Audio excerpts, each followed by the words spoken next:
දොළොස්වෙනි ගාන සිව් රෝද එළවුම්. ඒ කියන්නේ රෝද හතරම ධාවනය වෙනවා. රෝද හතරම එන්ජින් එකෙන් ධාවන මෝටර එකේ නිශ්චලතාවයෙන් ආරම්භ වී තිරස් මාර්ගයක ත්වරණයේ තප්පර 5කදී 72 ප්‍රවේගයක් ලබා ගනී. වායු ප්‍රතිරෝධ නොසලකා හරින ත්වරණ කාලයේදී ටයරයේ මාර්ගයේ අතරදී අවම සිද්ධ ඝර්ෂණ සංගුණක වෙන්නේ කියලා. අපි ඒතර ටයර් හතර මෙහෙට කරකිනකොට ධාවනය වෙන්න ඉස්සරහට ඝර්ෂණ බල තමයි එන්නේ. ඒක සමස්ත ඝර්ෂණ බලය මම F කියලා ගන්නවා. ඒ බලය නිසා තමයි මේ අත්වරණය වෙන්නේ.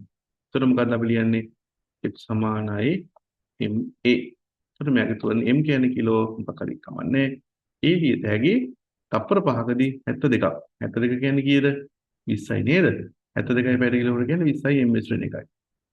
එතකොට තප්පර 5කදී 20ක වේගයක් ගන්නවා. ඒතර ආරම්භයේ නිශ්චලතාවයෙන් ආරම්භ වෙන්නේ ප්‍රවේග වෙනස වෙන්නේ එතකොට v ඍණ u at t කියලා ලියලා තියෙනතෝරනේ.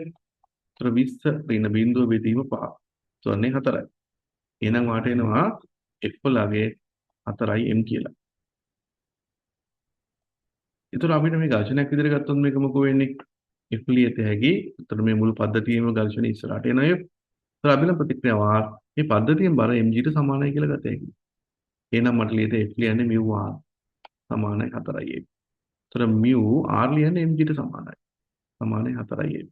එතකොට m කියලා ගියාම μ වලගේ එන්නේ 4 බෙදීම c කියලා. c කියන්නේ 10නේ. ඒතකොට 0.4ක් තමයි ඝර්ෂණ සංගුණකයක් විදිහට සලකන්න වෙන්නේ. එතකොට උත්තර අංක 2.